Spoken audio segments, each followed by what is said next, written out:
I'm Margaret in Windsor, and it's 12:36 at night. Um, I've put up here how I've been run with chemicals, and I've quoted a retired Virginia State Trooper, Carl Barton, as his wife and he brought me down off the mountain. I'd run up there to a campground, a national park campground, and during the night somebody come in and poured fuel on my tent. I got out, but this is common. I went up there another time running. They've got me running for my life. I had a brand new tent. Thank goodness it was inside the tent I had up, and it was protected by plastic, or they would have gotten it. They came in and soaked that tent. I didn't know it. I came back and got in the tent, and it knocked me out. And when I tried to get out, I went rolling off and down and hit a tree, and I had bruises all over me. Now then, Carl Barton and his wife, he was the host, retired state trooper, and they brought me down after that happened to Affordable Corporate Suites at Tanglewood in Roanoke. And his wife told me, she said, "This is how we run you with chemicals." Well, I know that, and I've told everybody I'm allergic to chemicals. And my immune system attacks itself, and over time, it kills you, every body organ and everything, the inflammation, besides the life I live. You wouldn't feed peanut butter to someone who's allergic to peanuts. But here they've done all this to me, and I've been made to live and it's only where I live, in the room I live in. Now they may have it tomorrow out front, I don't know, where we have a breakfast and in the hallways, but it's never been that way. It's always just in the room that I have to live in. I'm kept penniless and homeless, and I've told everyone who I am. I'm Margaret Ann Windsor, and I was kidnapped from Buckingham Palace and brought over here to Moulton, Alabama, and given the name of a twin, Peggy Ann Dempsey. I married a Childers. Hope I'm not waking any of these good people up here tonight. To tell you part of the harassment, it's not just the fumes that's bad enough, and it's got me disabled right now. I can't hear out of this side. I've lost hearing out of this side just overnight, and I'm losing it. I've lost a good bit in this one from the fumes and vertigo. I never had that. It's caused from the fumes. So I'm going to give you just a little inkling. It's torture. I don't have money. It's when I get a little bit, it's paying for a room. I got a federal HUD. Well, they get through to the managers and the owners and get something on them, and they're not going to have to pay for what they do to me, so they go along with it and what they're doing to me, and it's torture. There's every law in the book being committed. They get to your maintenance, etc., the owners, etc. Now then, I'll give you a little example that really doesn't mean much, but to show you. When I first came here back in July, they put me in the room across from where I'm at now. And the refrigerators didn't work. It's a little one, and it just didn't work. So I asked them for another one. Well, they ended up bringing two. Well, neither one of them worked. And, all this time, I believe I'm correct on the time, and this is it's Friday the 2nd of February, 2018. So I've been here quite a few months trying to stay with all this going on. So they've run me from the room I'm talking about when I first came to this one is handicapped, to the handicap next to me, and one time the one right across from the handicapped tier, which was next door to 110. So they left when I would be run back in there where the fumes would get so bad, because if I leave, the same thing happens, and I try to go to the woods and forest, national forest, and I've gotten stopped there. And this is true, all of it. I spent some nights in the hospital with vertigo, where they'd actually come up there in the trucks, which is illegal. I didn't know where they were going to spray, but they ended up coming back and parking next to North Park, where I was camped. And I was so sick I thought I'd die before I was able to get back down. And another time, a couple of months later in September, the same thing happened when I run from one place to the other. I don't have to continue telling you. But the times that I've gone back across the hall here, where they had the two little small refrigerators.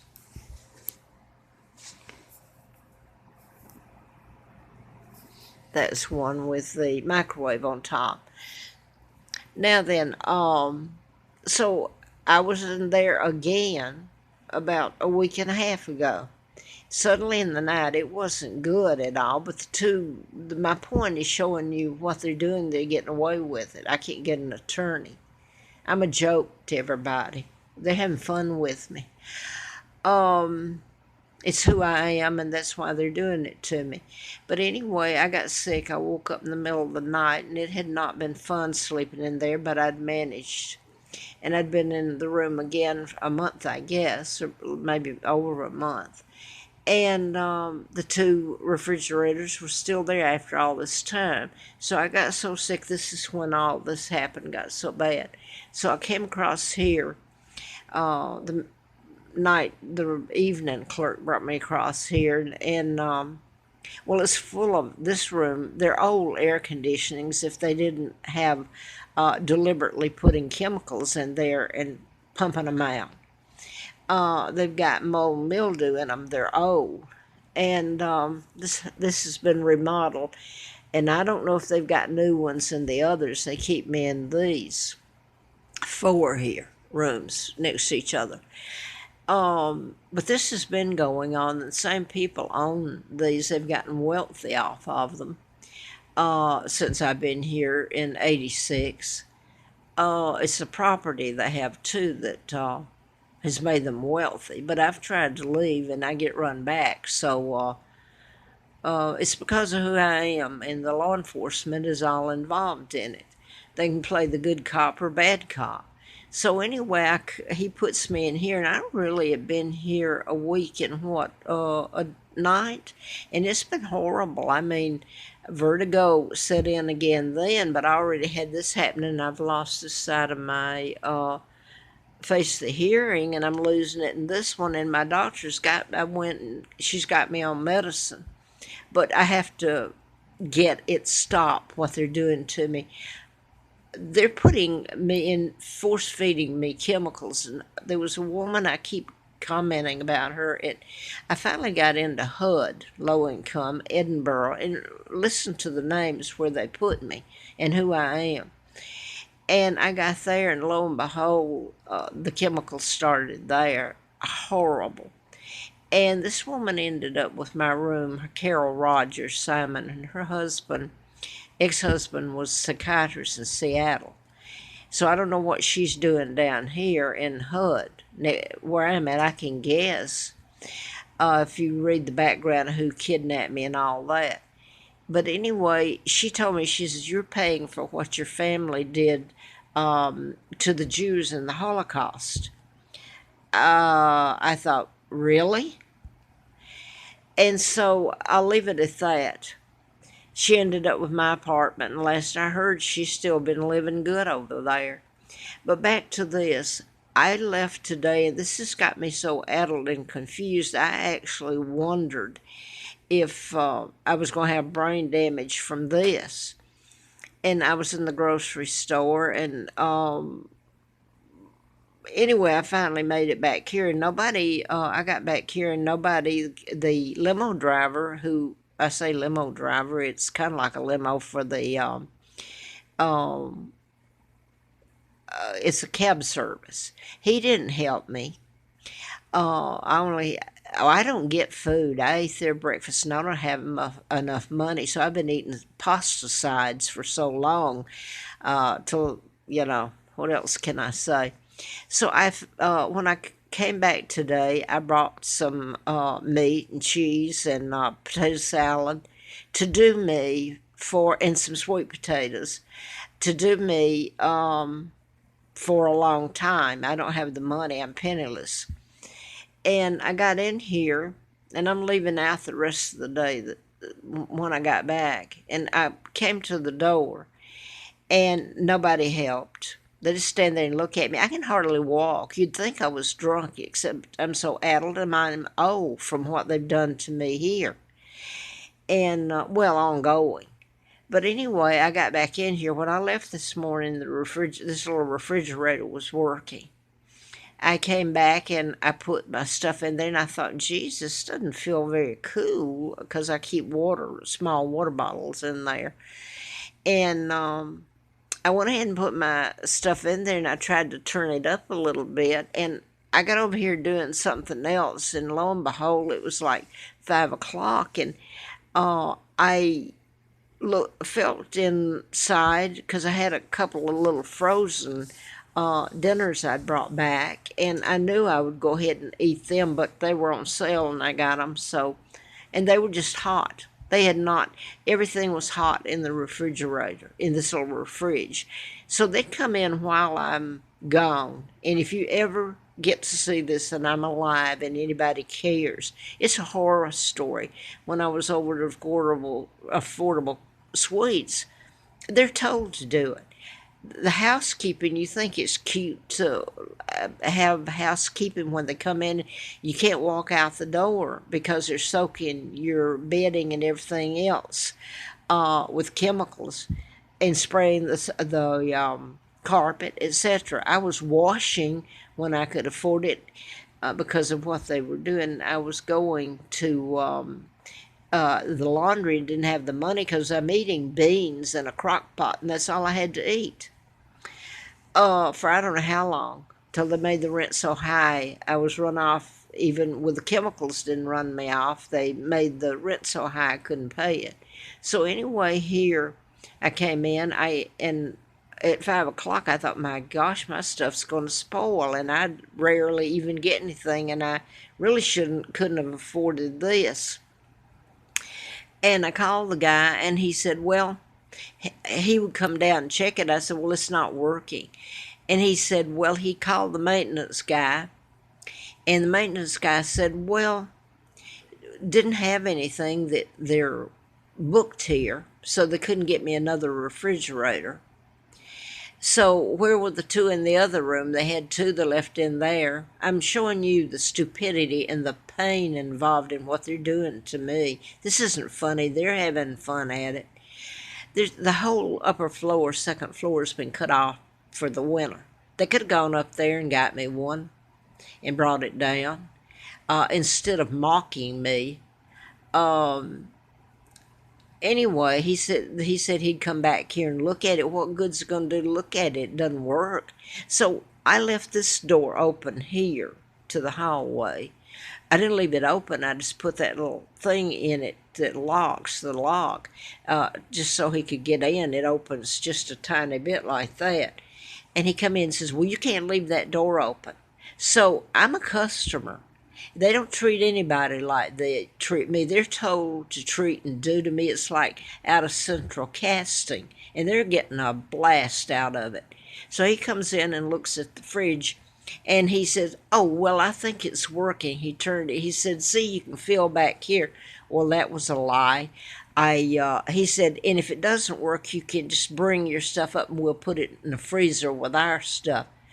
I'm supposed to go and do all this. I had to go up and tell him because they wouldn't answer the phone to get him to cut. And I even called with my phone, not just the house phone. They wouldn't answer it. So I'm putting my clothes back on. I'm sick and I'm putting it back on. Go up there and tell him. And then he comes down here and tells me, well, it's working. Well, it's not. And he knew it. It's hot. My things will ruin. And who wants to run up there and put their stuff with theirs in a freezer? I'm paying for this. They treat nobody like anybody else like this. In fact, I was behind a couple the other day when they were checking out, and the man asked them how was their night. Oh, it was perfect, perfect. They're not me. This would be used to saying, well, nobody else has had the problem. Well, you're right. Nobody else is me. And you can check who I am, Margaret Ann Windsor, that they kidnapped and brought over here and gave me another name. I usually put Larry Flint, Hustler Magazine, because he was shot in all this in Lawrenceville, Georgia. And he did an endorsement and helped me in a campaign some years ago. Furnished me a car for a year. I haven't heard from him since. But in the morning, this will be ruined. It's the food and the meat that I don't get. I happened to get it this time. They were waiting for me. They come in. That's trespassing. I believe they. I know it is. They came in to sabotage this room. They've done it off and on everywhere I've been till I can get an attorney if I'm alive and haul their asses into court under oath. And then you get to see exactly what I'm talking about. My life has been a living, breathing, well, I can't even breathe, hell. And so has my children in this country that they call land of the free and home of the brave. When they can pick on a monarch that they stole and took down my father and torture me every day of my life, and that includes rape, when they almost killed me April Fool Day of 80 and shoved me out on the side of the road after I'd worked for the district attorney in the condition I was in, passed a background check, and then couldn't get a job anymore. Went to D.C. with I'd written a medical malpractice book, had a letter from the FBI, 2 of them, by the way, and where I had sent it to publishers and they had almost taken it. So there's no doubt in what I've been telling. It's the fact that I begged and told people they could have just, since they stole me from Buckingham Palace, and they did, they could have given me a place to live and not run me and soak me with fumes. If one of the people of the Holocaust told you told them they were lying and nothing happened to them, there would be this big thing going around the world, how horrible you are. Yet they've been allowed to do all this to me in plain sight, and they're still doing it. So where'd I go from here? It's supposed to snow here in Roanoke again, cold as heck next week. I paid a rent, and now the fumes haven't got me quite yet. It's disabling my hearing, and I bet this has stopped going up. Now they'll take the refrigerator, and I'm sure because of the past, anything and everything to make my life a living hell is what they do. Treat me like, you don't want to hear the word,